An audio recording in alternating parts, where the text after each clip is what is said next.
Everybody, in Pakistan Institute of Development Economics. We are the country's largest think tank. We do a lot of webinars, a lot of research on a number of different issues. We do it deliberately because we want a debate in this country, something that has been lost for a long, long time. Probably we never had it. Probably we are not a debating culture. Probably we're not the argumentative Indian that Sen talked about.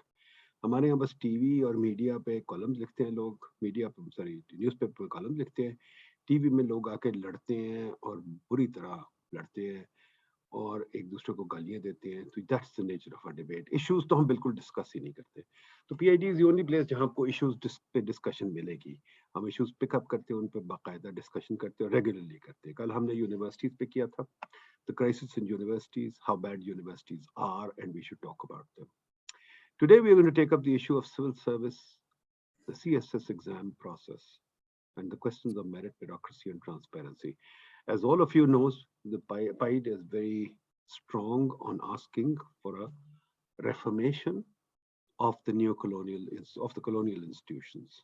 The civil service is a colonial institution that we keep hanging on to.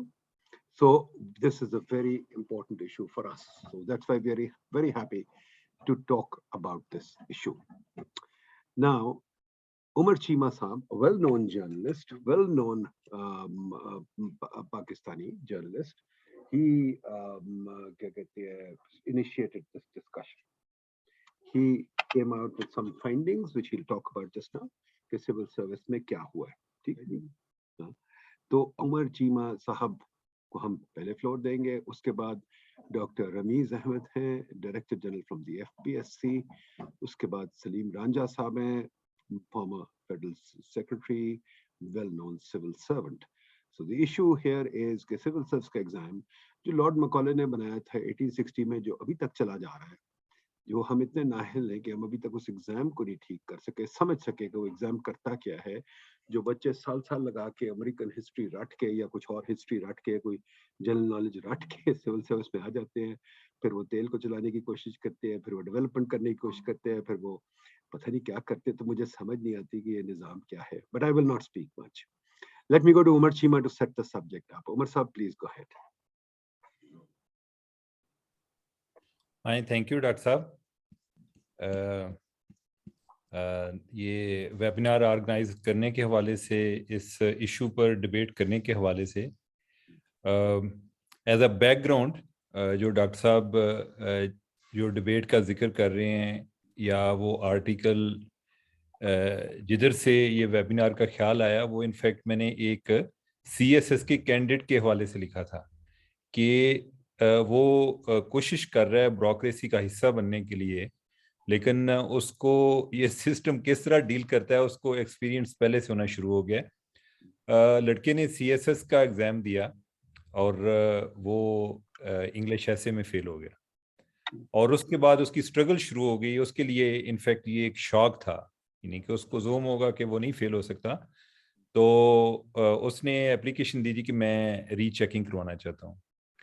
FPSC ने बदर ही नहीं किया उसको respond करने का बकौल उसके, और वो कहता है कि मैंने तकरीबन 2 माह इनका इंतज़ार किया, रिमाइंडर भी दिया, कोई सुनवाई ना हुई. वो हाई कोर्ट में चला गया, हाई कोर्ट ने आर्डर किया कि इसको रीचेकिंग वगैरह की जाए.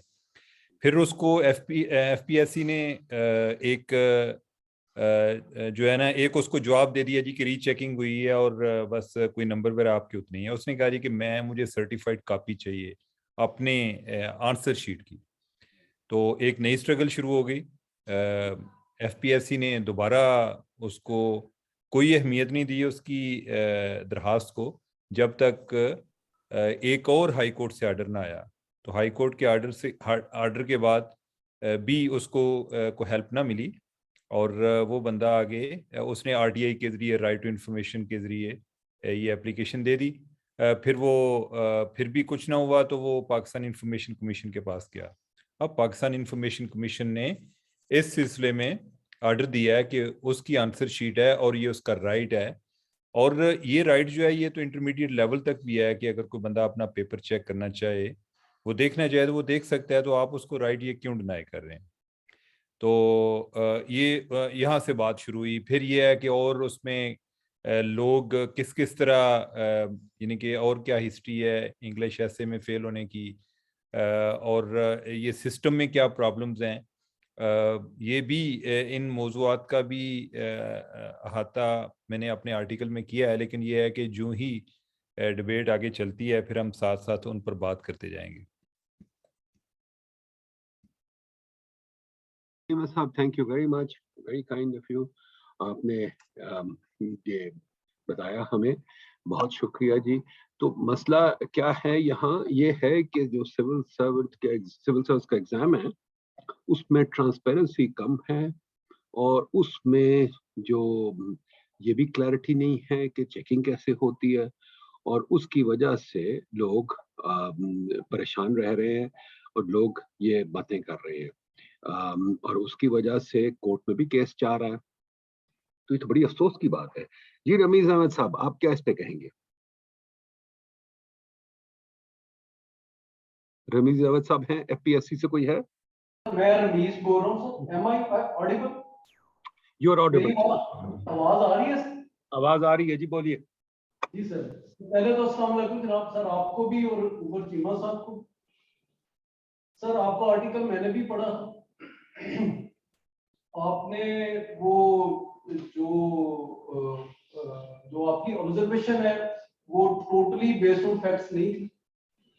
हाई कोर्ट ने इंटरम ऑर्डर दिया था कि आप इसको सुने और इसका डिसाइड करें। ये साजिद वास का केस है।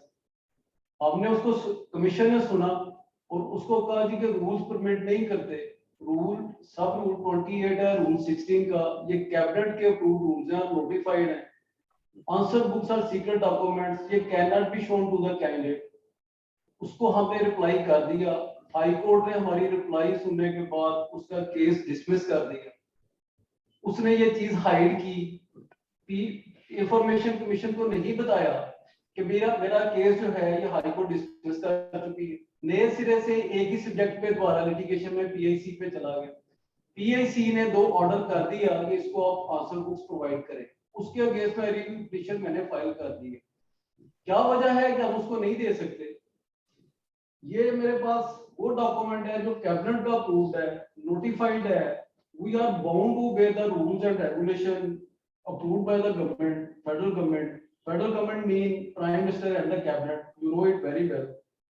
28 में कहते हैं answer books in all subject of examination are confidential document and cannot therefore be permitted to be seen by candidate or their representative, nor re-examination of answer books or scripts shall be allowed under any circumstances.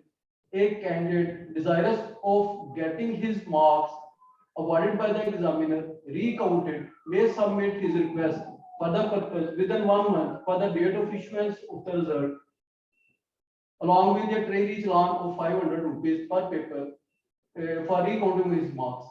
इसने पहले तो FPSC को apply नहीं किया था, लेकिन पीएमडीयू पे complain आई थी, हाई कोर्ट का ऑर्डर था, that's why we entertained his complain. High court को रिप्लाई कर दिया, डिसमिस हो गई। पीआईसी ने कहा रिव्यू में चले गए। सर कहाँ बताया कि हमने लॉ को वायलेट किया? और ये कोई यूनिवर्सिटी मुझे ऐसी बता दे, कैम्ब्रिज का एग्जामिनेशन होता है, कैम्ब्रिज की बता दे जो आंसर बुक्स की फोटोकॉपियां देता हो। किसी जगह ये प्रैक्टिस हो रही है, इंटरनेशनल बता दें जहां आंसर बुक फाइनल एग्जामिनेशन होता है और आंसर बुक की कॉपियां मिलती हो। सर आप एफपीएससी को एक और कलर देते हैं, आप ट्रस्ट तो करें। हमारी किसी के साथ कोई दुश्मनी नहीं होती। जो बच्चा पेपर में आके बैठता है, थर्ड पार्टी उसे एवेल्युएट करती है, एफपीएससी खुद नहीं करती। एग्जामिनर के जो डिप्लॉय किए जाते हैं एग्जामिनर करते हैं, फिक्टिशियस के साथ उनके पास जाता है, उनके पास जो मटेरियल पड़ा है उसने इवैल्यूएट किया, उसके मुताबिक उसको आंसर जो उसके मार्क्स है और कन्वे टू हिम। अब बताएं इसमें और ट्रांसपेरेंसी हम क्या लेके आ सकते हैं, बता दें फिर। अच्छा, बहुत अच्छी बात है, we'll talk about it जी। जी एक मिनट में सलीम रांझा साहब से ले लूं, फिर उमर साहब, I'll come back to you। Salim Ranjha sahab बताइए कि ये एफपीएससी का एग्जामिनेशन जो आपने भी दिया होगा कुछ अर्सा पहले, जो मेरे बाप ने भी दिया था 1936 में, ये खुदा के वास्ते ये क्या है ये बदल सकते हैं हम कि नहीं, या बदलना चाहिए कि नहीं? ये क्या है? ये कोई हर्फ़ आखिर है कि जो इसको बदला नहीं जा सकता, या बदलना चाहिए कि नहीं बदलना चाहिए? और ये ऐसी चीज़ें होनी चाहिए, एग्ज़ामिनेशन पेपर भी नहीं शेयर करते। ये वैसे मैं आपको बता दूँ जी, ये बात गलत है कि कहीं एग्ज़ामिनेशन पेपर्स वापस नहीं मिलते। मैं जब शिकागो में पढ़ता था, मैं सारे पेपर्स करेक्टेड हाथ में मिल जाते थे, सारे दे देते थे, कोई नहीं रोकता था। जी बताइए सलीम रांझा साहब, आपका क्या ख़्याल है? बहुत शुक्रिया डॉक्टर साहब, आपने आज मेरे पे एक बहुत बड़ा एहसान किया है। And I will take it as yet another one, a personal favor to me. You invited me over for this exact 1 year after my retirement. Had you invited me a couple of years ago, तो मैं अब, and if I would have spoken my, एक तो मैं सच ना बोल सकता, और दूसरे नंबर पे मैं अगर सच बोलता तो शायद मेरे बारे में कुछ 3-4 चार्जशीट्स हो जाती। सबसे पहले जब हम लोगों ने एग्जाम दिया, मैंने 1983 में एग्जाम, 84 में एग्जाम दिया, और उस वक्त दिस वाज 12th कॉमन, तो हम लोगों को एहसास हो गया था थोड़े अरसे के बाद, 2-3 पेपर्स के बाद, कि ये एग्जाम नहीं है, ये उस जमाने में एक बड़ा मजेदार प्रोग्राम होता था, नीलाम घर। ये अपनी तर्ज का पाकिस्तान का सबसे बड़ा नीलाम घर है, जिसके अंदर कोई 8 से 10 हजार बच्चा एग्जाम देता है, और उनमें से सिर्फ 200 सिलेक्ट होते हैं। कोई जरूरी नहीं है कि जो बाकी तकरीबन 9,800 लोग नहीं सिलेक्ट हुए वो किसी भी लिहाज से दूसरों से कम हो। Some of the brightest minds which later on proved to be were not qualified, और उनमें से मैं बता नहीं सकता कि कौन कौन सा आदमी इस एग्जाम में फेल हुआ और बाद में वो पाकिस्तान के आसमान के ऊपर चमकता हुआ सितारा बना। पहली नंबर पे मुझे, अगर एफपीएससी के सामान माइंड ना करें, कोई यार्ड स्टिक नहीं है कि क्या पेपर जो दिया है उसकी कोई साइंटिफिक या चेकिंग होनी है। सारी की सारी सब्जेक्टिव है। बड़ा मजेदार होता है कि एक साल किसी न किसी पेपर में बहुत अच्छे नंबर आ रहे हैं और 2 साल के बाद उसी में रगड़ा लग जाता है। ये इत्तेफाक से ज्यादा की बात है। नंबर 2, फॉर एग्जाम्पल मैं एक मिसाल देता हूँ कि मेरी दोनों एग्जाम में हिस्ट्रीज थी। पहले एग्जाम में मैंने इस्लामिक हिस्ट्री में मिला के 130 या 40 नंबर लिया था, दूसरे एग्जाम में 109 था। पहले एग्जाम में मैं इंडियन हिस्ट्री में मेरे 68 मार्क्स थे और दूसरे पेपर में 18 मार्क्स थे, और दूसरे साल उसी बंदे के 137 मार्क्स थे। तो एक में ऊपर जा रहे हैं, एक में नीचे जा रहे हैं, बंदा वही है, नॉलेज ऑलमोस्ट वही है। सेकंड, ये एनालिसिस से ज्यादा अच्छी फलारी इंग्लिश का एग्जाम है। और ये अगर आप देखिए, इज इट अ कोइंसिडेंस कि गवर्नमेंट कॉलेज लाहौर और इस तरह के चंद एडवर्स कॉलेज के लोग प्रीडोमिनेटली आते हैं। इस वक्त मैं टेक्नोलॉजी में काम कर रहा हूँ और कल हम सदर साहब के साथ थे। उनका जी पाकिस्तान का जो सबसे अच्छा जो डी स्किल में काम कर रहा है वो सक्खर का और रेम यार खान के। क्या हमने आज भी आज़ादी के 75 साल बाद भी अच्छी अंग्रेजी को यार्डस्टिक बनाया हुआ है? और ये बड़ा अजीब बात है, शायद इसमें आप लोग बहुत, दुनिया में बहुत कम मिसालें हैं कि जो जब सोचती हैं तो अपनी मादरी जबान के अलावा सोचती हैं। ये कोइंसिडेंस नहीं है कि दुनिया की मोस्ट डेवलप्ड मुल्क जापान से शुरू होके और ब्राजील तक सारे के सारे अपनी जबानें इस्तेमाल करते हैं, और हम वो महकूम लोग हैं जो आज तक अपने इम्तिहान को उर्दू या किसी और रीजनल जबान में नहीं कर सके। क्या वजह है? मैं चैलेंज करता हूं कि हम, मेरे बहुत से कॉलीग जो इस वक्त नौकरी में हैं, जो रिटायर हो गए, उनमें से कितने लोग होंगे जो सोचते अंग्रेजी में? जब आपने सोचना और जबान में है, लिखना और में है, बोलनी तीसरी है, तो आपका दिमाग, आपकी जबान, आपका दिल किस तरीके से उसके अंदर यूनिजन या हार्मनी डेवलप हो सकती है। This is a high time that we should decide कि क्या इस वक्त बहुत सी टूल आ चुके हैं, लर्निंग मैनेजमेंट सिस्टम के हैं, बहुत से ऐसे हैं जो असेसमेंट के टूल्स आ चुके हैं जिनमें डिस्क्रिप्टिव पेपर भी चेक होना शुरू हुए। एफपीएससी को अपने जो sorry to use this word फरसूदा एग्जामिनर्स की दुनिया है उससे निकलना चाहिए। जो यूनिफॉर्म और यार्डस्टिक बनाने चाहिए जिसके ऊपर 2000-3000 पेपर जो है वो एक जैसा चेक हो। ये नहीं है कि एक आदमी अपनी बीवी से लड़ा हुआ है उसका पेपर चेकिंग उस दिन और है और एक आदमी जरा गुड मूड में है, तो सब्जेक्टिविटी खत्म होनी चाहिए। यूनिफॉर्मिटी और आई वुड से पैरामीटर्स बनाएं जिनके ऊपर दुनिया चेक करती है। कोर्सरा और एडेक्स के पेपर्स देखें, उनके टेस्ट देखें और उनमें देखें कि वो एग्जाम किस तरह लेते हैं। और उसमें बड़ी मजेदार बात है, the moment you finish your input in your exam, in next 5 to 10 seconds you have the output. हम 3-3, 4-4, 5-5 महीने लेके बैठे और यहाँ पे ये जवाब आएगा कि जी हमारे पास कैंडिडेट इतनी तादाद होती है। जनाब कोर्सरा और एडेक्स में एक एक पेपर के 1.5-2 लाख कैंडिडेट्स होते हैं, participants. So time for FPSC to move to the new world. और अगर ये मूव होगी तो फिर वो हमारे लोग आएंगे जो हमें चाहिए। मुझे बड़े तकलीफ दे ये कहना पड़ता है कि इस वक्त हमारी जो एग्जामिनिंग सिस्टम और पूरे का पूरा HR है वो कम से कम 50-60 साल पुराना है। थैंक यू जी, बहुत अच्छी बात की आपने जी। बताइए उमर चीमा साहब, what are you? हाँ जी, वो रमीज साहब को बात कर रहे थे वो कि कोई मेरे फैक्ट्स क्लियर नहीं है, लेकिन ये है कि एफपीएससी के पास एक मौका था कि जब ये इंफॉर्मेशन कमीशन में गए तो उधर अपने फैक्ट्स इन्होंने दिए, लेकिन इंफॉर्मेशन कमीशन ने भी इनके फैक्ट्स से एग्री नहीं किया।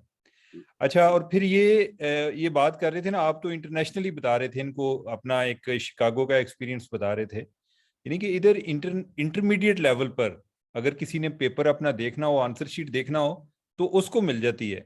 और ये बड़ी वैसे अजीब बात लगती है कि मैंने एक पेपर हल किया है और मुझे ही वो डिनाई कर दी जाए, यानी कि उसमें कौन सी सीक्रेसी इन्वॉल्व है। और जिस तरह राजा साहब ने बात की है कि कोई प्रॉपर सिस्टम नहीं है, यानी कि ये कह देना कि जी एक थर्ड पार्टी को इन्वॉल्व किया है और थर्ड पार्टी को भी ये नहीं पता कि वो खुद पेपर चेक करता है या बाज़ औक़ात हो सकता है कि उसका कोई बच्चा CSS कर रहा हो और वो कहे कि जरा ये पेपर चेक करो ना, तो मेरा अपना ये यार्ड स्टिक क्या है उसके बुनियाद पे तो पेपर चेक करो, तो आपको भी पता चलेगा कि पेपर किस तरह से आते हैं। कई लोग इस तरह भी चेक कराते हैं। और अगर आपका कोई म्यार ही नहीं है, यानी कि लेट्स से कि मेरे कुछ अपने आइडियाज हैं, मेरा एक पर्सपेक्टिव है, हर इंसान की एक अपनी थिंकिंग होती है, आप ऐसे में उसकी थिंकिंग को भी जज कर रहे हैं। अच्छा, अगर आपको उससे एग्री नहीं करते, कम से कम उसके आर्गुमेंट को तो आप अप्रिशिएट कर सकते हैं ना। तो कई ऐसे लोग हैं कि जिनको किसी की सोच पसंद नहीं आई तो इस बुनियाद पर उसको फारिग कर देते हैं। ये जिस साल की बात हो रही है 2020 की, जिसमें वो साजिद लड़का जिसका मैंने जिक्र किया था, यानी कि उसमें तकरीबन कोई 2800 से ज्यादा लड़के सिर्फ यानी कि उनको ऐसे में 0 मिला, ठीक है, इंग्लिश ऐसे में, यानी कि 0 नंबर। अच्छा, उसके बरक्स उनमें 2 ऐसे लड़के भी शामिल थे कि जो एक वो इंग्लिश प्रेसी का पेपर था उसमें एक के 76 थे और एक के 76 से अबव थे। ये कैसे मुमकिन है कि वो उधर वो 0 हो गए? तो आपका कोई ऐसा जब प्रॉपर सिस्टम नहीं होता तो उसको छुपाने के लिए, क्योंकि जो थर्ड पार्टी है ना वो कोई लॉजिकल रीजन आपको दे सकती है कि मैंने नंबर मार्किंग किस तरह की है, तो उन चीजों को छुपाने के लिए फिर वो कैंडिडेट से आंसर शीट भी छुपाई जाती है। और इससे क्या होता है, फिर लोग डिस्करेज होते हैं, फिर इधर तुक्का गेम ही चलती है कि किसी का तुक्का चल गया। जो राजा साहब ने बताया कि एक साल मेरे इतने मार्क्स आए और दूसरे साल इतने आए। और यही जो साजिद अब्बास के जो वकील हैं वो भी इत्तेफाक से कोई एक सिविल सर्विस रिटायर्ड है, तो वो मुझे बता रहे थे, वो कह रहे थे कि उनकी बेटी जो है वो कनेड की पढ़ी हुई है और वो कोई इंटरनेशनल पब्लिकेशन में भी लिख रही थी उससे पहले, CSS करने से पहले। लेकिन जब उसने CSS किया तो वो भी इंग्लिश में फेल होगी।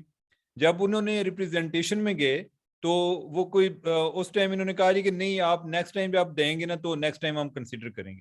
अच्छा, नेक्स्ट टाइम वो पास होगी और वो कस्टम में चली गई। तो इसका मतलब है कि कोई ऐसा वाज़े म्यार नहीं है। अगर कोई बंदा आपको चैलेंज करता है, कोई कंफ्रंट करता है, तो हो सकता है कि उसके साथ कोई नरमी का मामला आ जाए। ये भी हो सकता है कि मसलन यही लड़का जो है ये अब जो है टारगेट हो जाए कि नेक्स्ट टाइम इसके साथ और कोई बुरा सलूक हो। और दूसरे कई लोग जो हैं वो इसलिए आवाज नहीं उठाते कि हमने बार बार FPSC के पास ही जाना है और अगर हम इनको चैलेंज करेंगे तो हो सकता है कि नेक्स्ट टाइम हमें फिर फेल कर दें। तो ये ओवरऑल जो ये अप्रोच है इनके, इससे लोग डिस्करेज होंगे, इससे कोई आपके पास कोई क्वालिटी कैंडिडेट्स आगे नहीं आएंगे। यानी कि अल्टीमेटली जिन लोगों ने किया वो भी तुक्के पर, कोई कहेगा जी मुझे तो पता नहीं, मैंने तो कोई 1 माह तैयारी की और मैं पास हो गया। उसकी लक हो सकती है कि कोई एग्जामिनर इस तरह का मिल गया। कोई इस दफा एक दफा तय है जी कि एग्जाम हमने मार्किंग इतनी टाइट नहीं करनी, दूसरी दफा जो मार्किंग टाइट करनी है उसके पीछे क्या रीजनिंग है वो भी कोई पता नहीं चलता। ठीक, वेरी गुड चीमा साहब। ये राजन साहब PSC से, late me just ask you question, क्या ये आप हमें अपना यहाँ PID में अपना डेटा दे सकते हैं एग्जाम के बगैर नामों के, ताकि हम इसको स्टडी करके देखें इसमें क्या प्रॉब्लम है? रमीज साहब क्या ख्याल है, इज दैट पॉसिबल या ये भी स्टेट सीक्रेट होगी? ये रमीज साहब, क्योंकि दुनिया जहान में ये जो डेटा होता है एग्जामिनेशन का, ये स्टडी किया जाता है कि इसमें देखें क्या पैटर्न्स निकलते हैं। जो उमर साहब बता रहे हैं इसमें इनकंसिस्टेंसीज हैं कि नहीं है। तो अगर आप हमें सिर्फ वो क्या कहते हैं नंबर्स के साथ ये डेटा दे सकते हैं, नाम ना दें। जी लेकिन ये रॉ डाटा जो है असल उसके जो इंटेंट्स हैं रिसर्च के वो पहले हमारे साथ शेयर करें, हमारे साथ एक एग्रीमेंट करेंगे that will not lead to defame the FPSC और या गवर्नमेंट को defame. We are not interested in defaming anybody. हम किसी को डिफेम नहीं करते, हम तो सिर्फ रिसर्च करते हैं और देखते हैं कि पैटर्न्स क्या बताते हैं। मुझे मैं जरा इस पे ना प्लीज गो अहेड। मुझे राजा साहब की सर ऑब्जर्वेशन जो आपकी साइड से आपको जो नजर आती है एंटायरली डिफरेंट है that we see from this angle. फर्क ये है कि जो लोग नहीं पास कर पाते they always have the doubts, passing percentage बेशक लो है। जो सर डिमांड एग्जामिनर्स की है we have already placed that demand on the website. आपने ऐसे को अभी टॉपिक ऑफ डिस्कशन बनाया, उस पे एक ही डिमांड है जो कि पिछले कई साल से हमने वो एग्जामिनर्स की रिपोर्ट भी वेब पे रखी है। It is open to all candidates as well as to the journalist जो भी देखना चाहे। वो कहता है सर, एग्जामिनर कहता है कि किसी भी टॉपिक को एक एंगल से आप क्यों देखते हैं, why not from the multiple angles. तो जब आप आर्ग्यू करते हैं why not from the multiple angles, जहां आपको 0 वार्ड होता है नॉर्मली ये सिचुएशन ऐसी होती है कि आप एक साइड देख रहे होते हैं and you ignore all other sides जो कि उसकी फेवर या अगेंस्ट में जा सकती होती है। This is one of the demands. वो एनालिटिकल अप्रोच जो एग्जामिनर डिमांड करता है वो नहीं होती। बाकी रह गया सर कि आप कहते हैं जी सब्जेक्टिव है, आप कहते हैं जी कि आप उसको टारगेट करते हैं, फेल करते हैं। सर बाय दैट टाइम वो कमीशन होते ही नहीं। आप कैसे ये ब्लेम कर सकते हैं कि ये फलां ने सुना और फलां ने टारगेट किया? ऐसी कोई सर किसी को पिन पॉइंट नहीं किया जाता, अपनी अपनी लक है। इफ यू राइट बेटर आप पास हो जाते हैं, अगर आप नहीं बेटर लिखते तो आप नहीं पास हो पाते। कुछ ये राजा साहब ने कुछ पॉइंट उठाए उर्दू के। Sir we took up the matter with the HEC। आपके पास साइंस सब्जेक्ट्स में और सोशल साइंसेस में हमारे 45 सब्जेक्ट्स हैं ऑप्शनल, और बेशुमार सब्जेक्ट्स ऐसे हैं जिनकी उर्दू वर्जन ही अवेलेबल नहीं।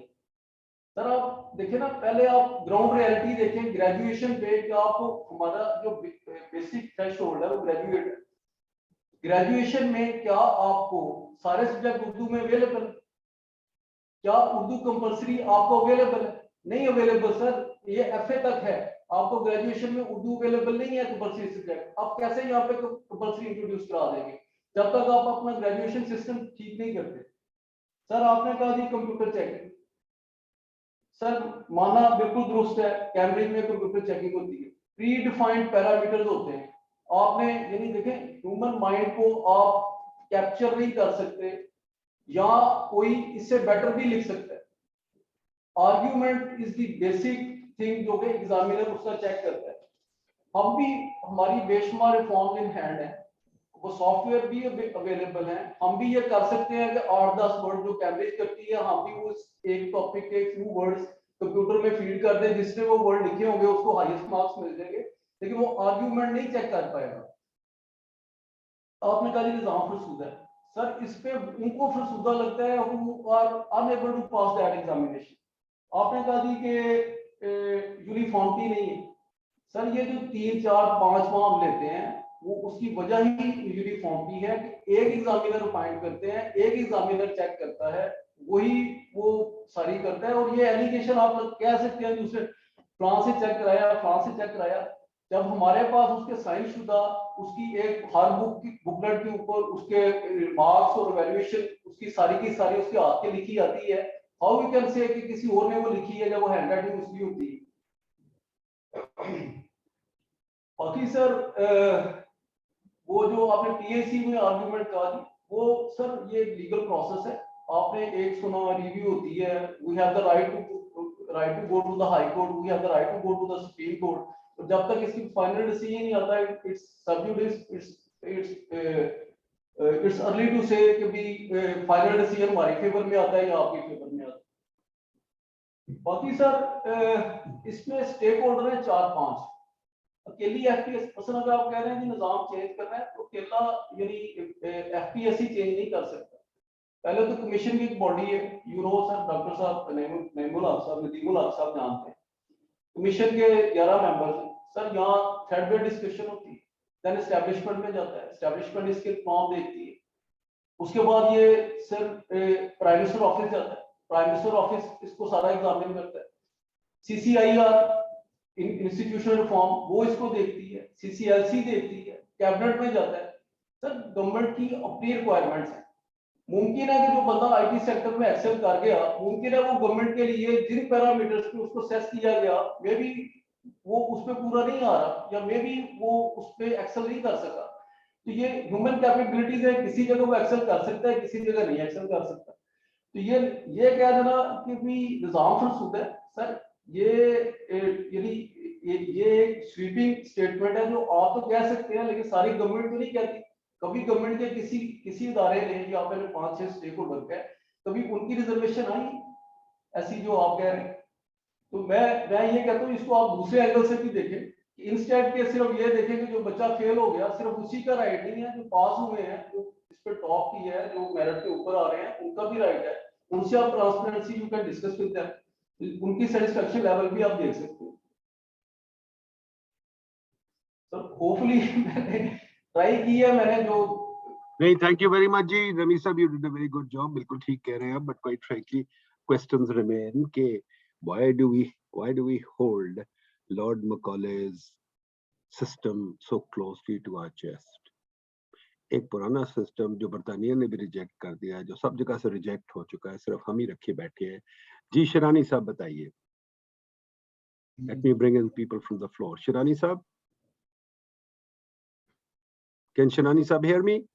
अच्छा नहीं, तो हाफिज गुलाम साहब, हाफिज गुलाम साहब, यस सर, जी बोलिए। तो सबसे पहले माजरत के साथ आपने दुरुस्त फरमाया 1836 का मिकाले का सिस्टम है।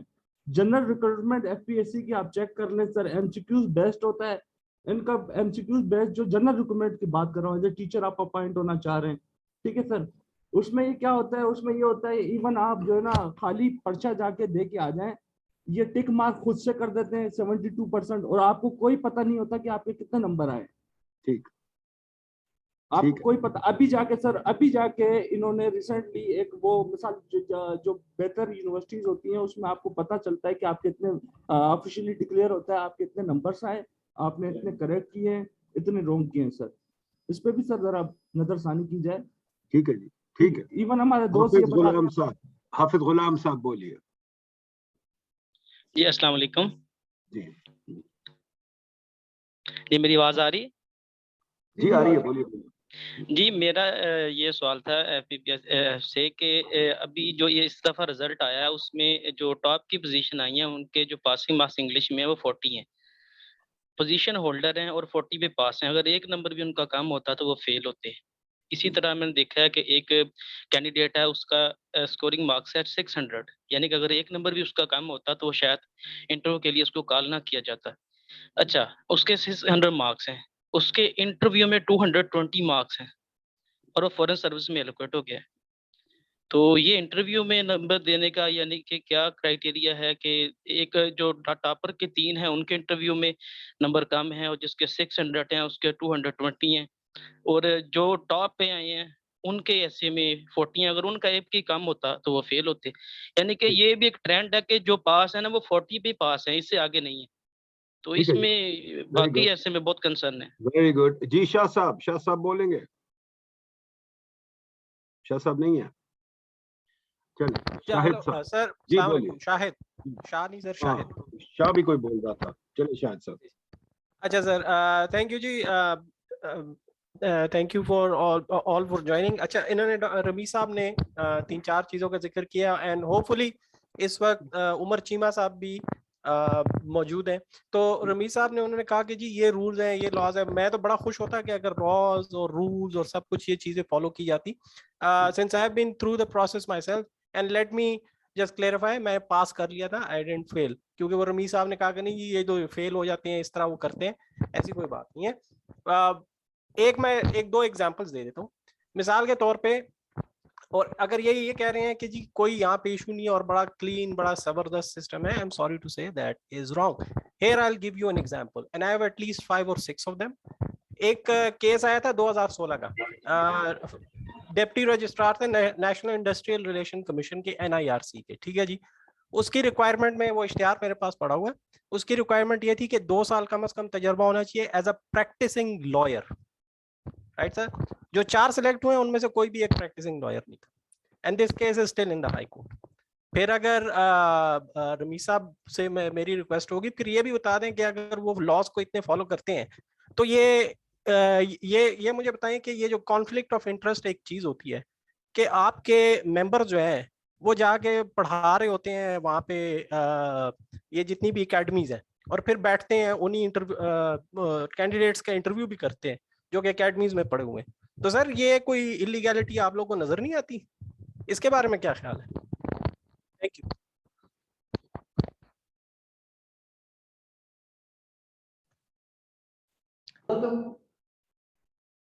डॉक्टर साहब मुझे इजाजत है बोले?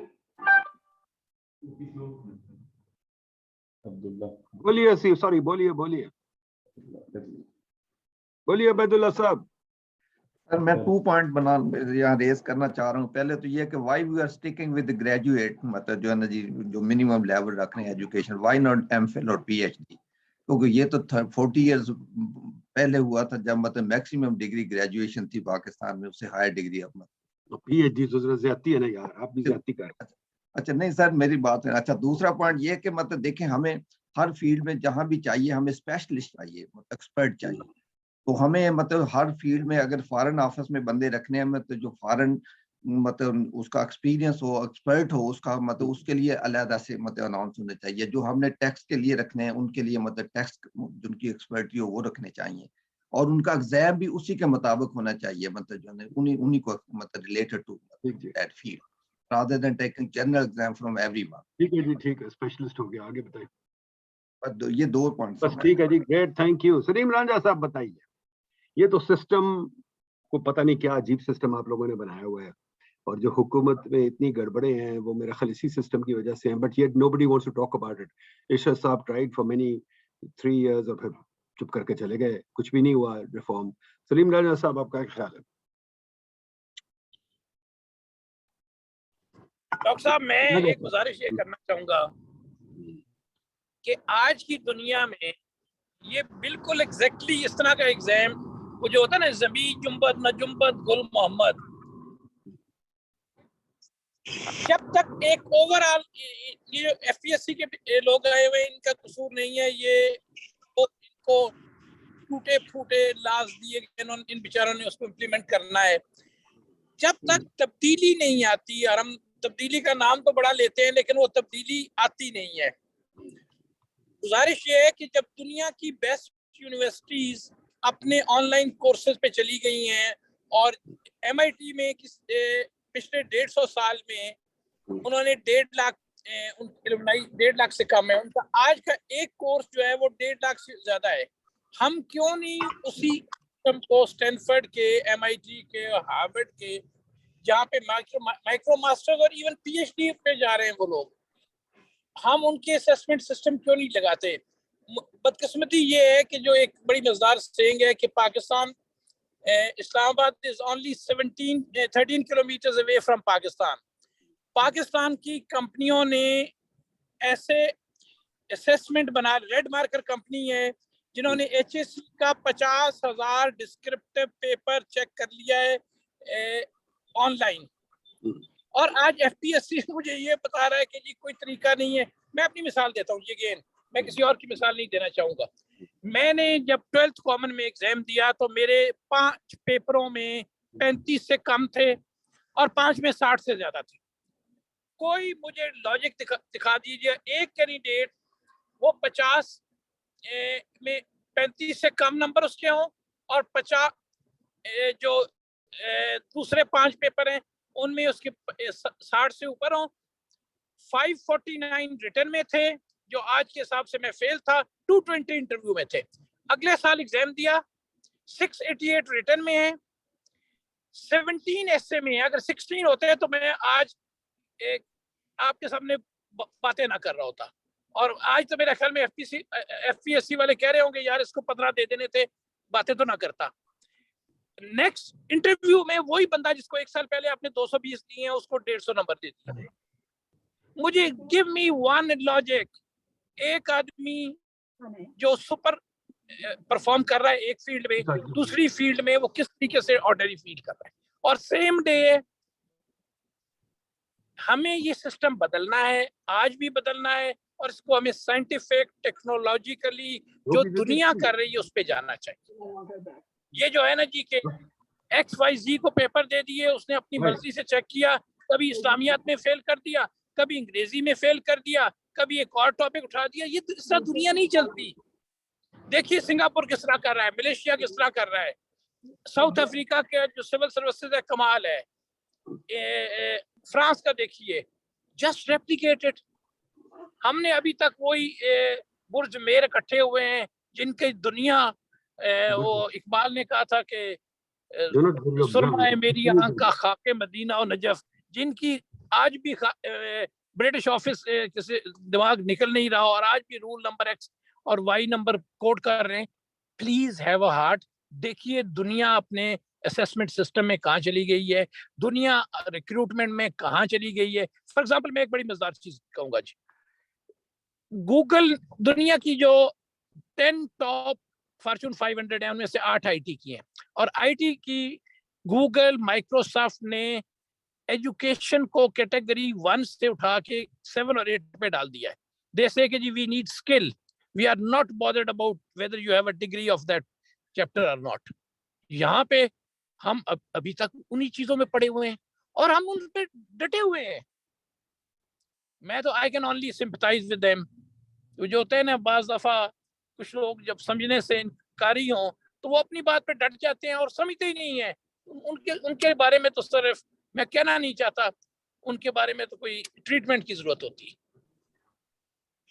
सर अब मुझे thank you ji FPSC sahab, Rajan sahab. One by one sir जी please go ahead. Emotional phase से हमें निकलना पड़ेगा, कुछ चीजें जरा for better understanding of the things.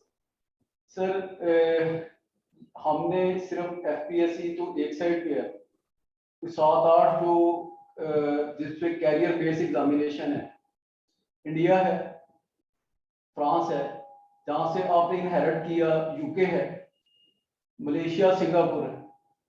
Sir आपने कह तो दिया कि भी वो फलाना ये करता है, फलाना ये करता है, जो स्किल बेस्ड टेस्टिंग है, जो एबिलिटी बेस्ड टेस्टिंग है, मुझे आप पूरे पाकिस्तान में जो एबिलिटीज को टेस्ट करने के लिए जो क्वेश्चन डेवलप होते हैं, मुझे वो एक ऑर्गेनाइजेशन, एक थिंक टैंक, वो वाली बुक्स जहां से वो आपने क्वेश्चन उठाने हैं, वो एग्जामिनर, वो एक्सपर्टाइज, वो मुझे बता दें पाकिस्तान में कहाँ अवेलेबल है। सर मैं चैलेंज करता हूँ जी, रेड मार्कर एक कंपनी है, पाकिस्तानी बेस्ड कंपनी है, HSC के 50,000 से ज्यादा पेपर आपने सर आपने तुर्बत भी कवर करना है, आपने सर सिंध की घोड़की भी कवर करनी है, आपने सर वो दूसरे भी इलाके कवर करने हैं। आप उन बच्चों का म्यार भी देखें, आप यानी वो इंटरनेशनल मैं उठा के या मैं दे देता हूँ तो उससे ज्यादा चीजें निकलेंगी। ठीक है जी, ये कहना है कि हमने स्टडी नहीं किया, हमने पूरे वर्ल्ड में जितने एग्जामिनेशन सिस्टम है वो सारे स्टडी किए हुए हैं। हमने ये देखना है कि हम उनको अपने एनवायरनमेंट में कैसे कस्टमाइज कर सकते हैं, और हमारे graduate whether they are able to go for that examination. Steam is always there, वो कुछ अच्छे बच्चे जरूर होते हैं। यानी मैंने खुद जीआरई, ना सिर्फ जीआरई टॉफल, मैं I have post graduated from the United Kingdom at university, biometric में मैंने की है। ये नहीं है मसला कि वो हम कर नहीं सकते, आपने ये देखना है कि आपका ग्रेजुएट जो है वो किस लेवल पे है। आपने तो अपने ग्रेजुएट में से देखना है ना। आप यानी माना कि दो चार बहुत अच्छे होंगे, वो they are always in every field, हर जगह पे एक्सेल करते। फिर आपने कहा जी कि ये एक ऑर्गेनाइजेशन अगर कराती भी है तो क्या आपके जो गवर्नमेंट के अदारे हैं वो उनको ट्रेन करते हैं एबिलिटी बेस्ड टेस्टिंग और स्किल बेस्ड टेस्टिंग के लिए। मैं यानी अभी ये डिबेट लंबी हो जानी है, वो क्वेश्चन आप यहाँ पे वेबिनार में क्वेश्चन पोस्ट करके देख लेते हैं कितने उसके सही आंसर आते हैं और कितने गलत आंसर आते हैं। बाकी सर MIT का अपना टारगेट है, आप ये देखें नॉलेज बेस्ड एग्जामिनेशन इंडिया और फ्रांस, क्या हम उनसे दूर हैं? क्या हमारा सिस्टम बिल्कुल उनके साथ अलाइन नहीं करता? यूके में बेशक, सिंगापुर, अब सिंगापुर का आप ये जो रीजनल एथनिसिटी है पाकिस्तान में, उसका सिंगापुर के साथ कंपैरिजन करेंगे आपको, यानी यहाँ पे जो 10 कोटा है वहां से बंदे उठाने हैं, और सिंगापुर एक शहर है जिसकी सारी क्वालिफिकेशन सारा जो है वो एक लेवल का है, और उसके साथ आप कैसे पाकिस्तान को कंपेयर करेंगे? उसका उठा के मैं टेस्ट यहाँ दे दूंगा तो क्या ये बच्चे क्वालिफाई कर पाएंगे? Sir now with due apologies, differences हो सकते हैं, आपकी अच्छी सजेशन हो सकती है, बेशुमार फॉर्म्स इन हैंड है। इशरत साहब के साथ आप बैठते रहे, कुछ अभी हमने ये एक इंट्रोड्यूस कराया MPT जो स्क्रीनिंग टेस्ट है, इसमें एक स्टेप फॉरवर्ड किया, ability based skill based testing की तरफ उसमें पोर्शन डाला है, इंशाल्लाह इसको further we can reform that. अच्छा सर, इसके बाद ये एक अब्दुल्ला साहब ने कहा जी कि जो एक्सपर्ट्स होने चाहिए। सर देखें, हर काडर, फॉरेन सर्विस हो, अकाउंट सर्विस हो, हर जगह पे टेक्नीशियंस भी हैं, एक्सपर्ट्स भी हैं। 50% ये सर्विस जो है वो CSS के थ्रू मैन होती है, और 50% जो है एक्सपर्ट्स के थ्रू मैन होती है। तो एक्सपर्ट्स आर ऑलवेज देयर, लाजमी नहीं कि आप जो CSS वाले हैं उनको भी उसी तरह एक्सपर्टाइज होनी चाहिए, उनकी जनरल एबिलिटीज होती हैं, ये मैनेजमेंट में दे आर वेरी गुड, और लाजमी नहीं कि इनको अभी वो एग्जैक्ट वही वाला एक्सपर्टाइज वही वाली रिक्वायर्ड है कि जो कि एक्स कार्डर के लिए रिक्वायर्ड है। एक्स कार्डर सर्विस का पोर्शन इज ऑलवेज देयर, हर सर्विस में होता है। बाकी सर ये जो मेंबर्स की टीचिंग का कहा था, सर प्रॉब्लम हमारे पास ये है कि हमारे पास बेशुमार सीट CSS में अनफिल्ड जाती है। तो दैट वाज एन अटेम्प्ट कि हम उन लोगों को कोई कोचिंग करें और उनको यूनिवर्सिटियों में, पब्लिक सेक्टर यूनिवर्सिटियों में ग्रेजुएट जो अंडर ग्रेजुएट्स हैं उनको इंट्रोड्यूस कराया जाए सिस्टम। तो ऐसा उसमें किसी को यानी क्वेश्चन आउट नहीं किए गए, या उसको कोई ऐसी वो नहीं दी गई कि वो उस साल में वो कैंडिडेट भी नहीं थे, लेकिन वो उसको आपने कोई और गलत दे दिया।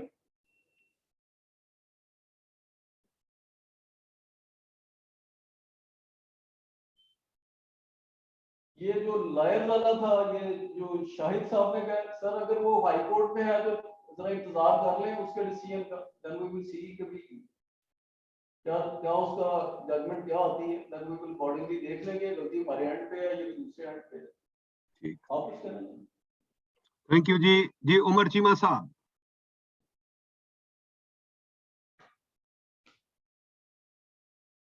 उमर चीमा साहब। जी जी, ये जो अभी बात हो रही थी ना, शाहिद साहब जो कह रहे थे, मैंने भी एक ये जिस तरह बता रहे थे कि अगर कोई सिर्फ वो लोग जिन्होंने बेयरली रिटर्न क्लियर किया और वो इंटरव्यू में पास हो गए, मैंने इस हवाले से भी कोई एक और कुछ लोगों की इन्होंने एग्जाम दिए थे, उस पर लिखा था। इस पे ग्रीवेंसेस तो काफ़ी हैं।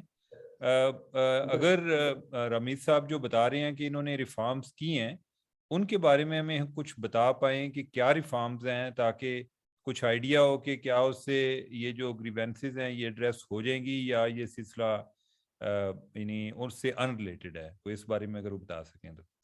सर मैं दोबारा अगर इजाजत हो तो सर किसी और से पूछना चाहें तो ठीक है सर। ये एमपीटी जो हमने इंट्रोड्यूस कराया, इसमें तो उर्दू का पोर्शन इंक्लूड किया गया। एक वो लॉन्ग स्टैंडिंग एक डिमांड थी कि उर्दू को वेटेज नहीं दिया जा रहा। दूसरा, इसमें एक वो स्किल बेस्ड टेस्टिंग में मैथमेटिक्स, लॉजिकल रीजनिंग, उसका एक पोर्शन 60% का वो इंक्लूड किया गया। उसमें बच्चों को इनकरेज किया गया है कम टुवर्ड्स दैट जो है। बाकी जो है वही उसका वही जो कंपल्सरी पेपर ऑलरेडी है, बाकी कंटेंट्स वहीं से फॉलो किए गए। इसमें पर्पस सिर्फ ये था कि जो वेल प्रिपेयर्ड कैंडिडेट है उनको यहाँ से जो स्क्रीन आउट होंगे या स्क्रीन इन होंगे, तो उनको फिर आगे फर्दर जो रिटन एग्जामिनेशन है बेटर प्रिपेयर्ड आएंगे, तो उनको हम आगे नेक्स्ट स्टेप पे लेके जाएंगे। तो ये उसका पर्पस था। जो दूसरी रिफॉर्म है सर, वो डिस्क्लोज नहीं अभी स्टेज पे की जा सकती। ये तो अनाउंस्ड है, ये तो न्यूज़पेपर्स में भी आया, इम्प्लीमेंट भी हो गया और ये हमने काम ये 20 फरवरी को करा भी दिया। बाकी सर इन हैंड है, सीसीआईआर के साथ हम डिस्कशन में, तो जब तक वो फाइनल नहीं होती तो वो मीडिया में नहीं दी जा सकती। अच्छा राज़िक साहब, आप जब डॉक्टर साहब बात कर रहे थे कि आप डेटा शेयर कर सकते हैं ताकि हम उसका एनालिसिस करें, और आप कह रहे थे जी कि हम कर सकते हैं अगर आप एफपीएससी को बदनाम ना करें। मेरे ख्याल एफपीएससी अगर आप कॉन्फिडेंट हैं तो मैं आपको, ये ऐसे ही है ना जैसे मैं असेस होने के लिए आपके पास आऊँ तो मैं कहूँ जी कि मैं एग्जाम दूंगा, अगर आप मुझे फेल ना करें तो आपको तो इस चीज़ पर घबराना नहीं चाहिए। अगर आप समझते हैं कि आपका सिस्टम बहुत अच्छा है और उसको एक इंडिपेंडेंट एवेल्यूएशन के लिए ओपन करना चाहिए। और जो मुझे याद पड़ता है, कोई इस तरह का डेटा आपने नेशनल असम्बली में ऑलरेडी शेयर भी किया हुआ है, यानी कोई 4-5 साल पहले की गालबन बात है कि उस टाइम को 10 साल या 15 साल का पुराना डेटा किसी ने को क्वेश्चन किया था और जवाब में उनको वो प्रोवाइड किया गया था। क्या ये बात दुरुस्त है? कोई आपको याद पड़ता है, कोई ऐसा है? जी बिलाशुबा सर, आपको भी याद होगा, आपका शायद न्यूज में वो आर्टिकल भी आया था बाद में। आप भी उस वक्त की इंफॉर्मेशन कमीशन में भी गए थे और आपने ये पॉइंट भी वहाँ पे उठाया था कि असेंबली को उन्होंने रिप्लाई कर दिया, मुझे नहीं किया सर। क्या क्या अप्लाई कर दिया? असेंबली को एफपीएससी ने हाँ हाँ रिप्लाई ठीक है, हाँ सही, जर्नलिस्ट आपको नहीं किया। हाँ यूरोप के पार्लियामेंट में जो डिफेंस है मिनिस्टर साहब ने ऑफर करनी होती है, तो मिनिस्टर साहब गवर्नमेंट को रिप्रेजेंट कर रहे होते, तो उनको तो हम यानी आपके जो गवर्नमेंट का पॉइंट ऑफ व्यू है वो पेश कर रहे होते। तो जो डाटा उनको दिया जाता है वो truly reflective of the government policy and government projection जो होती है ना, उसके मुताबिक। तो आप शायद वो इंफॉर्मेशन कमीशन में शायद आप आए नहीं थे, आपकी वो अदरवाइज जो भी डिसाइड होता तो जो विद इन लिमिट्स रह के हमारा भी एनुअल रिपोर्ट्स हमारी पब्लिश होती है, हमारे क्वार्टरली। नहीं, मेरा ये पॉइंट है कि अगर आपने वो असेंबली को प्रोवाइड कर दिया तो जो डॉक्टर साहब कह रहे हैं कि आप हमें दें और हम उसका एक इंडिपेंडेंट एनालिसिस करें, तो वो तो आप कह सकते हैं कि ऑलरेडी पब्लिक है कि इसमें, यानी कि जब पहले आया था एफपीएससी कितनी को बदनाम हो गई थी या कोई नेकनामी में इजाफा हो गया, तो मेरे ख्याल काम न्यूट्रल ही रहा है। स्ट्रांग होते हैं इंस्टीट्यूशन, उनको कोई फर्क नहीं पड़ता, आज मैं हूं कल कोई और होगा। आप सर इंटेंट्स अपने पर्पस ऑफ रिसर्च और जो भी उसकी आपकी पैरामीटर्स हैं क्या डाटा चाहिए वो आप हमें कन्वे करें, except the sheet, except the answer books of the candidates. उसके अच्छा, वैसे जो राइट टू इंफॉर्मेशन लॉ है उसके तहत इंटेंशन बयान करना जरूरी नहीं है कि मैं क्यों करना चाहता हूँ। यानी कि वो जो चीज पब्लिक है वो पब्लिक है, उसमें इंटेंशन का जो है, इंटेंशन नहीं, यानी कि आप मेरी इंटेंशन अगेन वो सब्जेक्टिव हो जाएगी। मैं एक चीज नेक नीति से कर रहा हूँ, आप कहेंगे कि नहीं इनकी इंटेंशन ठीक नहीं थी, ये हमें बदनाम करना चाहते थे। एक रिफॉर्म की भी तो बात हो सकती है ना, एक पर्सपेक्टिव की भी बात हो सकती है। आप एज इनसाइडर हमें बता रहे हैं, हम आपको एज आउटसाइडर बयान कर रहे हैं। उसी लॉ में वो प्रोविजंस हैं कि अगर आप सर्टेन थिंग्स नहीं देना चाहते तो you can get exemptions from that. तो नहीं, ये नहीं है कि यानी कि आप सर्टेन थिंग, उसमें एग्जाम्पशन जो है वो क्लियरली डिफाइंड है कि कौन सी चीजें जो हैं वो एग्जेम्प्टेड हैं। आप अभी यानी कि अभी तो ये जो आंसर शीट पर भी इंफॉर्मेशन कमीशन कहता है कि वो एग्जेम्प्टेड कैटेगरी में नहीं आती। टेक इट्स कोर्स, कोई मसला नहीं है। ये एक जजमेंट नहीं है, ये साजिद अब्बास की तो एक डिस्मिस हुई ना हाई कोर्ट से। इससे पहले वो शहजान थी, वो उनकी जो बेटी थी, क्या नाम था, वो इस पे सुप्रीम कोर्ट की जजमेंट्स हैं, हाई कोर्ट की जजमेंट्स हैं। और आपको डोगर साहब वाला केस याद है, वो बोर्ड का में उन्होंने रीवैल्यूएट पेपर करवा लिया था, उस पर कितना शोर उठा था कि वो भी अनलॉफुल था कि वो रीवैल्यूएट नहीं करा सकते थे। इस पे सर वो ठीक है, जो एक यूनिवर्सिटी आपने कही वो इंटरम में दिखा देते हैं, फाइनल कॉम्पिटिटिव में दिखाते हैं, ये नहीं दिखाते। लॉ फरसूदा है या चेंज होने वाला है। वो इंफॉर्मेशन कमीशन का अभी जो ऑडिट, ये जो लॉ आया है, एक्ट आया है 17 में, sir it will take course, judgements आ रही हैं, वी आर डिफेंडिंग दैट। हम अपने जो भी फरसूदा लॉ है इसके मुताबिक उसे जो डिफेंड कर रहे हैं, it will take its course. जब ये जजमेंट्स आएंगी, लॉ इंटरप्रेट होगा, उस पर इंफॉर्मेशन कमीशन को भी पता चलेगा, वे दे स्टैंड, आपको भी पता चलेगा और हमें भी पता चलेगा कि क्या हमारी interpretation in the right course थी या आगे इंफॉर्मेशन कमीशन की जो थी इंटरप्रिटेशन राइट कोर्स थी।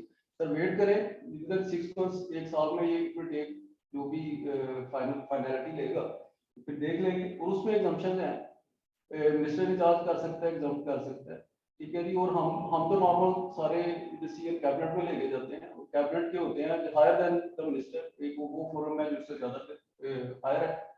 तो बाकी सर आप हमें कन्वे वो भेजिए डिमांड के भी क्या चाहिए, ये देखते हैं कि कहाँ तक हमारी लिमिट्स हैं, कहाँ तक हम दे सकते हैं। कुछ तो हम पब्लिश करते हैं डाटा, रिसर्चर्स के लिए पब्लिश करते हैं, अगर तो उसमें से आपकी वो बीट होती है तो दैट्स वेरी गुड, वो आप ले सकते हैं।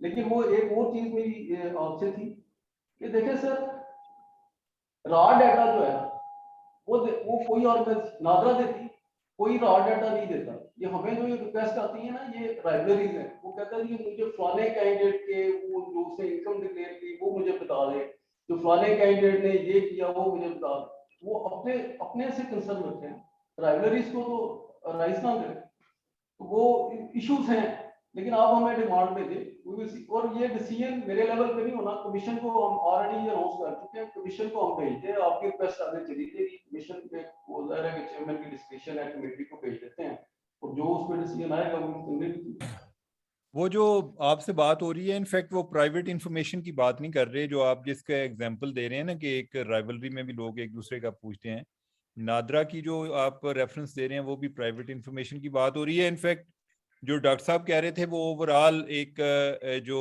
यानी कि उसमें एक इंडिविजुअल्स की बात नहीं थी, यानी कि वो जो ओवरऑल डेटा है उसमें यानी कि वो ट्रेंड्स को एनालाइज करना चाह रहे थे, स्टैटिस्टिक्स की बात हो रही थी, यानी कि वो कोई ये नहीं था कि उसमें कोई पर्टिकुलर इंडिविजुअल की बात कर रहे थे। ठीक है सर, भेजिए ना आप, रिक्वेस्ट तो भेजिए। Okay. Acha. Assalamualaikum. This is Rafi, Raja Rafi. I'm a research fellow at PIDE. Dr. Nadeem has a meeting, so he has to step out a little bit. So if there are any other questions, so we can take a few more questions, I think. Sir time देख लें, एक आधा हो सकता है, देख ले question.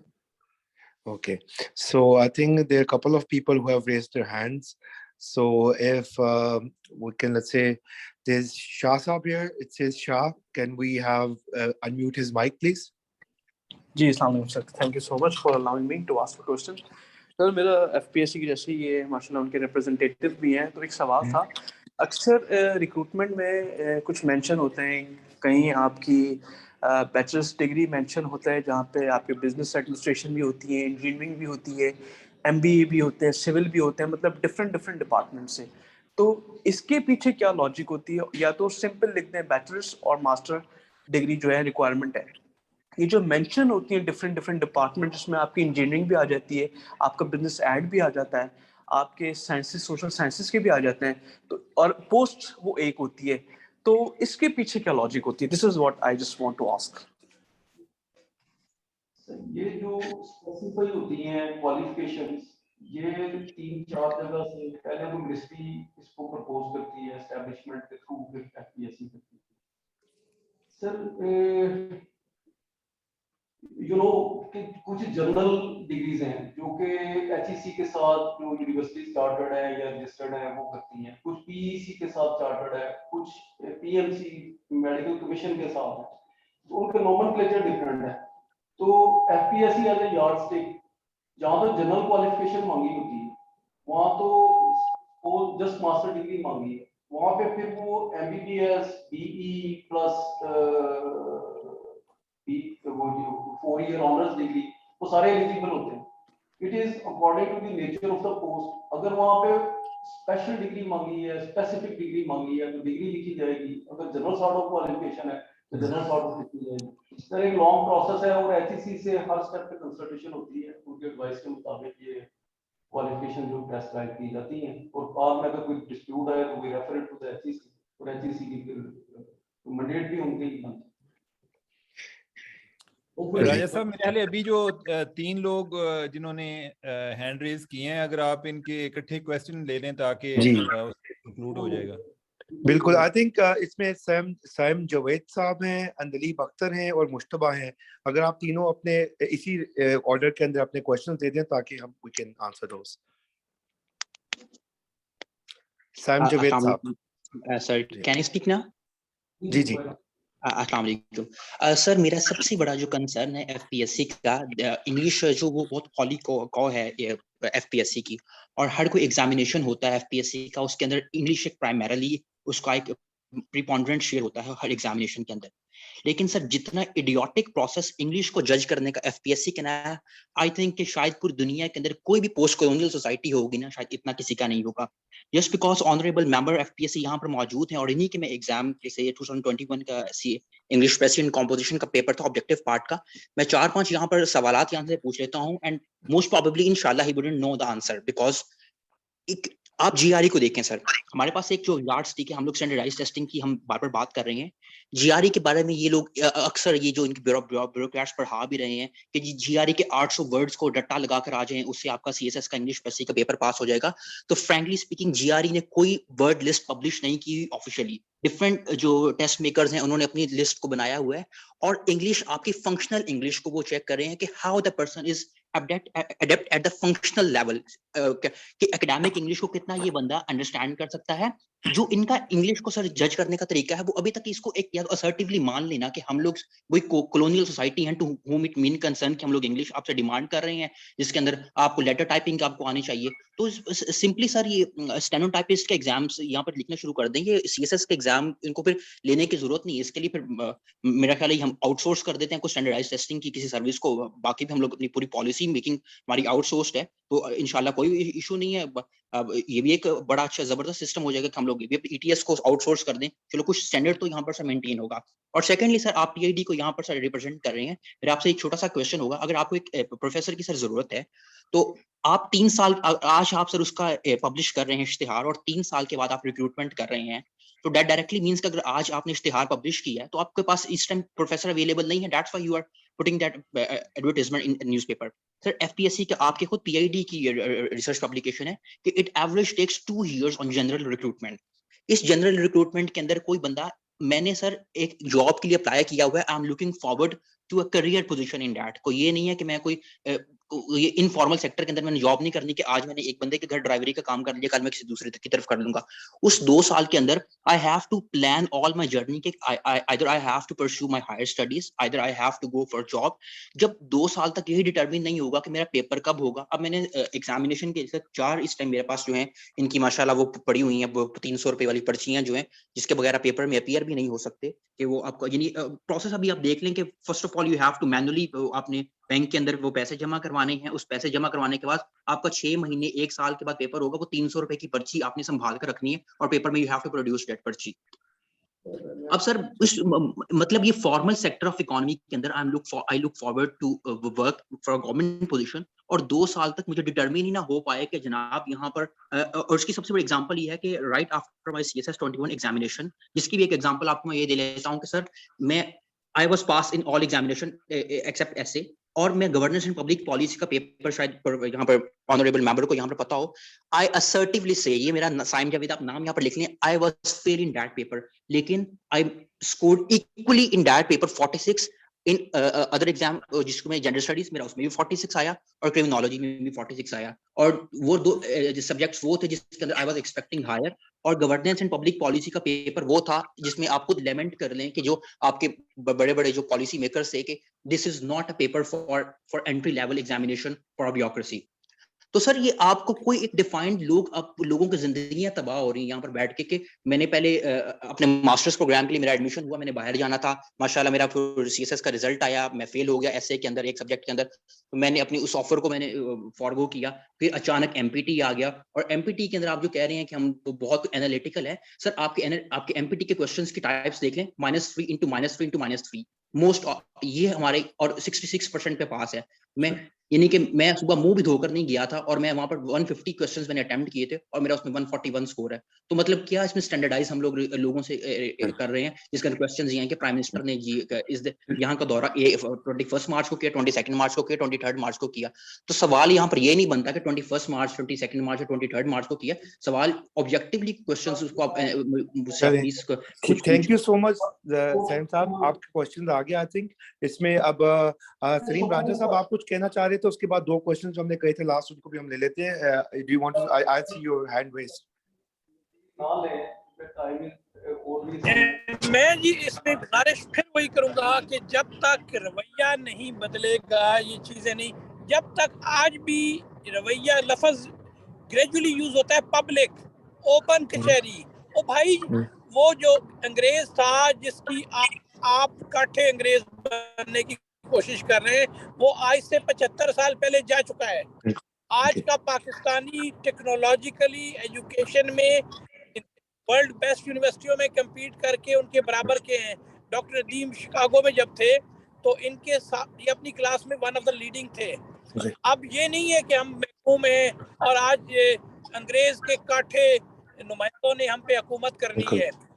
मेरी सिर्फ एक रिक्वेस्ट है, आप देखिए वर्ल्ड की मास्टर्स हो रहे हैं, Australia national university, Singapore, Harvard के ऑनलाइन, वो अपनी असेसमेंट किस तरह कर रहे हैं?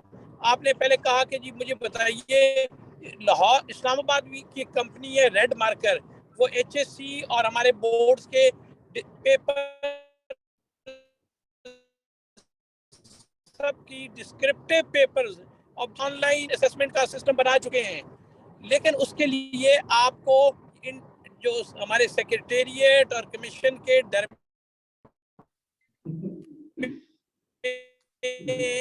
इनसे निकल के रियल सर, चाहे वो 22 का है चाहे वो 16 ग्रेड का है, वो तैयार नहीं है उसके लिए।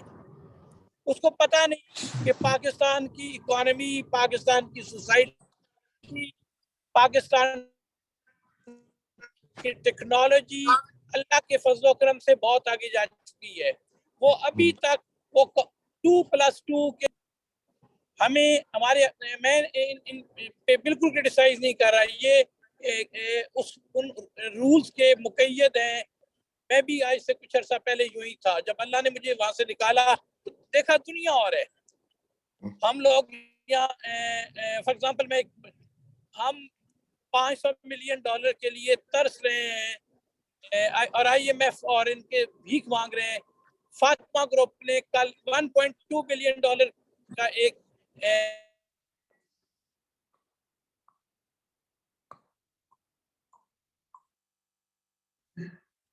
दुबई में साइन किया है।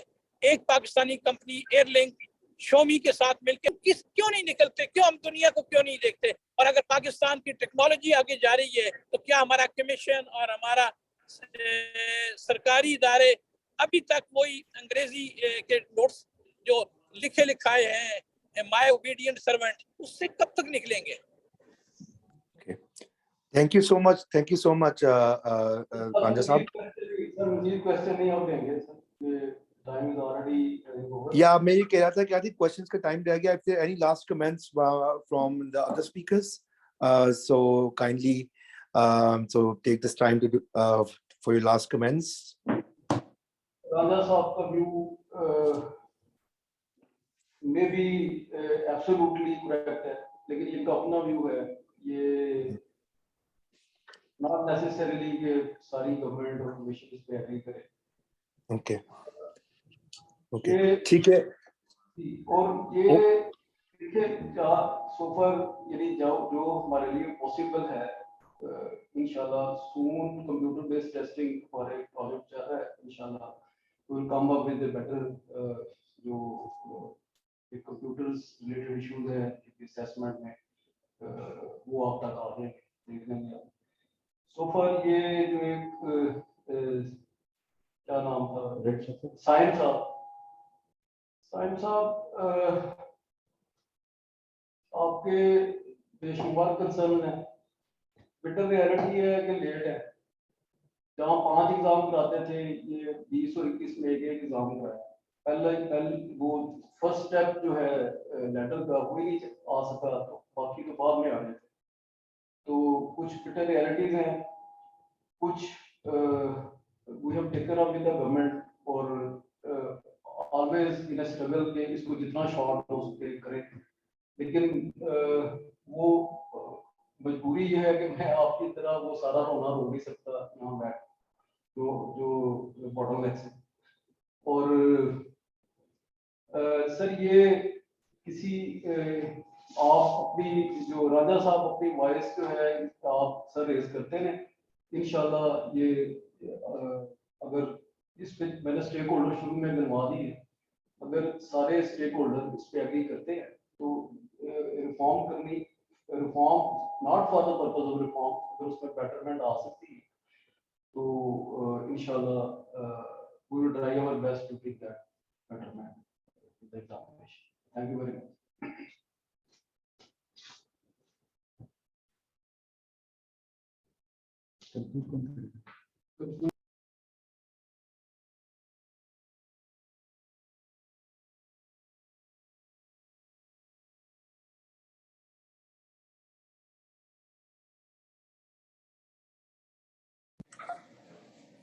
Hello, Umar Chima Saab, do you have any last comments so we can finally conclude the webinar?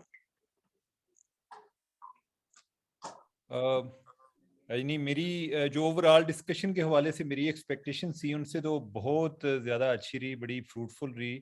और इन पर्टिकुलर जो मैं ज़्यादा जो मुझे लगा इसका जो सबसे इंफॉर्मेटिव और एजुकेशनल पार्ट था वो एक फीडबैक था स्टूडेंट्स की तरफ से कि उनका क्या पर्सपेक्टिव है। और मैं ये सजेस्ट करूँगा एफपीएससी को कि वो अपने आप को ओपन करें, इन लोगों को सुने, क्योंकि अल्टीमेटली जितने ज़्यादा वो ओपन होंगे, कैंडिड होंगे, उतनी ज़्यादा एक रिफॉर्म्स आएंगी, उतना हमारा सिस्टम बेहतर होगा। अदरवाइज जो मैं एक कॉमन ट्रेंड देख रहा हूँ एज एन आउटसाइडर, यानी कि मैं ब्रोक्रेसी का हिस्सा नहीं हूँ, मुझे लगता है कि जो ब्रोक्रेसी है यानी कि इनको जो है ना उनकी ट्रेनिंग इस तरह से हो जाती है कि when you see something remain silent. और यानी कि वो दूसरा यानी कि चूंकि वो ट्रेन होते हैं एक सिस्टम को या एक स्टेटस को प्रोटेक्ट करने के लिए, ना कि उसको चैलेंज करने के लिए, तो ये जो रिफॉर्म्स के हवाले से एक हेजिटेशन होती है, शायद ये भी उसका पार्ट है। तो इन लोगों को आप ज़्यादा सुने तो मेरे ख्याल है कि उससे ज़्यादा इम्प्रूवमेंट आएगी। और आप उन लोगों का हवाला दे सकते हैं। बाज़ बात होता है कि आप खुद अपना आर्गूमेंट देते हैं, कोई लोग आपसे एग्री नहीं करते, लेकिन अगर आप जब बताते हैं कि स्टूडेंट्स की तरफ से फीडबैक आ रहा है तो उसके बारे में फिर एक अप्रोच डिफरेंट होती है। ओवरऑल एफपीएससी जो है यानी कि ये बड़ा ही इस मामले में कंजर्वेटिव साबित हुआ है। यानी कि इनसे कोई मौकफ लेना हो तो पता नहीं चलता कि किससे बात करनी है। मैंने कोई 2-3 दफ़ा जब इन पर लिखा है तो जो इनके रेलेवेंट मेंबर से उनसे मैंने बात की है, और वो भी बड़ी फिर एक मुख्तात किस्म की होती है कि हमें कोट नहीं करना और हम फिर उसको ऑनर भी करते हैं। ये कुछ सिस्टम होना चाहिए ज़रा, एक जितनी ज़्यादा आपकी एक प्रोएक्टिव अप्रोच होगी और एक अपना ये आपके क्लाइंट्स हैं ना स्टूडेंट्स, यानी कि ये सिर्फ यही नहीं है, यानी कि इनका आप पर राइट है, यानी कि आप लोग इनसे फीस चार्ज करते हैं, उनके बारे में डिसीजन करते हैं, उनकी ज़िंदगी के बारे में आप फैसले करते हैं। तो आप जितना ज़्यादा एक इंक्लूसिव अप्रोच होगी, मेरा ख्याल है कि FPSC उतनी ज़्यादा वाइब्रेंट होगा।